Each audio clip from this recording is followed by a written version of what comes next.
சென்னை அண்ணா அறிவாலயத்தில் அமமுகவிலிருந்து நீக்கப்பட்ட எஸ்பி மாணிக்கராஜா திமுகவில் இணைந்தார். முக்கிய செய்தியாக பார்த்து வருகிறோம். அமமுகவிலிருந்து நீக்கப்பட்ட மாணிக்கராஜா தற்பொழுது திமுகவில் இணைந்துள்ளார். கட்சிக்கு அவப்பெயர் ஏற்படுத்துவதாக கூறி அமமுக கட்சியிலிருந்து நீக்கப்பட்ட எஸ்பி மாணிக்கராஜா இன்று சென்னை அண்ணா அறிவாலயத்தில் முதலமைச்சர் மு.க.ஸ்டாலின் முன்னிலையில் தனது ஆதரவாளர்களுடன் திமுகவில் இணைந்தார்.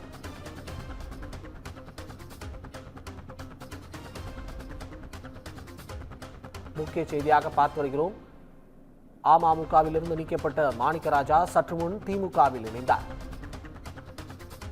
கட்சிக்கு அவப்பெயர் ஏற்படுத்துவதாக கூறி அமமுகவில் இருந்து நீக்கப்பட்ட எஸ்பி மாணிக்கராஜா இன்று சென்னை அண்ணா அறிவாலயத்தில் முதலமைச்சர் மு.க.ஸ்டாலின் முன்னிலையில் தனது ஆதரவாளர்களுடன் திமுகவில் இணைந்தார்.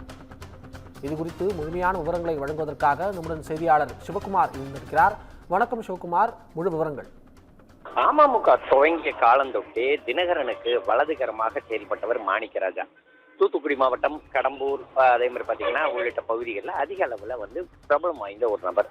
அதே மாதிரி பார்த்தீங்கன்னா அதிமுகவிலிருந்து அமமுக பிரிஞ்சதுக்கு அப்புறமும் சரி, அதே மாதிரி அமமுக தரப்புல தனித்து போட்டியிடும் போதும் சரி, பல்வேறு நேரங்களில் அமமுகவுக்கு ஒரு மிகப்பெரிய துணையா இருந்தார். அதே மாதிரி பார்த்தீங்கன்னா கடந்த முறை தேர்தலில், சட்டமன்ற தேர்தலில் டிடிவி தினகரன் கோல்பட்டியில் போட்டி போட்டப்போ அவருக்கு ஒரு மிகப்பெரிய பக்கபலமா இருந்து மிக அதிக அளவில் வாக்குகள், அதாவது தோல்வி அடைஞ்சிருந்தாலும் பெரிய அளவில் வாக்கு வித்தியாசத்தை தோல்வி அடையாமல் சில 100 வாக்குகள் வித்தியாசத்தில் தோல்வி அடைந்திருந்தார் டிடிவி தினகரன். அதே மாதிரி பார்த்தீங்கன்னா கட்சிகளில் இந்த அமமுக அப்படிங்கிற கட்சி தொடங்கி தனிப்பட்ட முறையிலேயுமே அவர் கூட ஒரு நல்ல ஒரு நெருக்கமத்தோட இருந்தவர். இதனை அடுத்து என்ன பண்ணியிருந்தாங்கன்னா அமமுகவோட அவருக்கு துணை பொதுச் செயலாளர் அப்படிங்கிற பதவி கொடுக்கப்பட்டு அவர் கௌரவிக்கப்பட்டிருந்தார். இந்நிலையில தற்போது நடைபெற இருக்கிற சட்டமன்ற தேர்தலை முன்னிறுத்தி அமமுக தற்போது பாரதிய ஜனதா மற்றும் அதிமுக கூட்டணி கூட இணைஞ்சிருந்தது. இணைஞ்ச ஒரு சூழ்நிலையில இது அவங்க மிகப்பெரிய ஒரு தாக்கத்தை ஏற்படுத்துச்சு. அப்படின்னு பாத்தீங்கன்னா அதிமுகவே வேண்டான்னு சொல்லி ஆரம்பிக்கப்பட்ட அமமுக மறுபடியும் போய் அதிமுக இணைஞ்சது. அப்படிங்கிறதுனால என்ன பண்ணாங்கன்னா அந்த கட்சி அதை ஒரு மிகப்பெரிய ஒரு தாக்கத்தை ஏற்படுத்திய சூழ்நிலையில இவரை கட்சியோட அடிப்படை உறுப்பினர் பதவியிலிருந்தும் நீக்கப்படுறதாகவும், இவரோட துணை பொதுச் செயலாளர் பதவியை பறிக்கப்பட்டதாகவும், அதாவது அடிப்படை உறுப்பினர் பதவியிலேருந்தே அவர் தூக்கப்படுறதாகவும் டிடிவி தினகரன் இன்னைக்கு காலையில ஒரு அறிக்கை கொடுத்திருக்காரு. இது தென் மாவட்டங்கள் மக்களிடையே ஒரு கடும் அதிர்ச்சியை ஏற்படுத்துச்சு. எப்படின்னு பாத்தீங்கன்னா ஒரு குறிப்பிட்ட கணிசமான வாக்கு வங்கிய கோவில்பட்டி, விளாத்திக்குளம், கடம்பூர் உள்ளிட்ட பல்வேறு பகுதிகளில் இவர் சொல்றத சொல்ற கட்சிகளுக்கு வாக்களிக்கிற மக்கள் அங்க அதிகம்.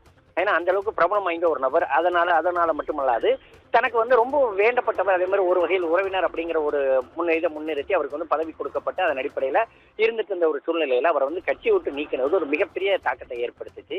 இந்நிலையில அவர் தற்போது திமுகவில் முதல்வர் முன்னிலையில தற்போது திமுகவில் அண்ணா அறிவாலயத்தில் இணைஞ்சிருக்கிறாரு. வடக்கு, அதாவது தென் தமிழகத்தை பொறுத்த மட்டும் நெல்லை, தூத்துக்குடி, கன்னியாகுமரி, விருதுநகர் போன்ற பல்வேறு பகுதிகளில் டிடிவிக்கு, அதாவது அமமுகவுக்கு ஒரு கணிசமான வாக்கு வங்கி உண்டு. இந்த வாக்கு வங்கியானது கடம்பூர் மூலமாக மட்டுமல்லாது பல்வேறு நபர்கள் மூலமாக அந்த வாக்கு கிடைச்சிருந்தாலும் அதுல முக்கிய பங்கு அப்படிங்கிறப்ப அவர் கடம்பூர் மாணிக்கராஜாக்கு உண்டு. ஆனா தற்போது அவர் கட்சியிலிருந்து விலகி இருக்கிறது அமமுகவை பலவீனப்படுத்தும் அப்படிங்கிற ஒரு திருப்தியை தாண்டி அவர் தற்போது திமுகவில் இணைஞ்சிருக்கிறது அங்கு உள்ள திமுகவினரிடையே வரவேற்பு பெற்றிருந்தாலும் கட்சியோட மூத்த அபிமானிகளுக்கு ஒரு மிகப்பெரிய அதிருப்தியை ஏற்படுத்தி இருக்குது. அதாவது இனி வரும் காலகட்டங்கள்ல அவர் திமுகவுக்கு இணைய போறாரு, திமுகவில் அவர் வேலை பார்ப்பாரு அப்படின்னு சொல்லப்பட்டாலும் இவரோட சேர்ந்து நிறைய மாவட்ட செயலாளர்களும் தற்போது அந்த அமமுகவிலிருந்து விலகி திமுகவில் இணைஞ்சிட்டு இருக்கிறது குறிப்பிடத்தக்கது. அபிஷேக், விவரங்களுக்கு நன்றி சிவகுமார்.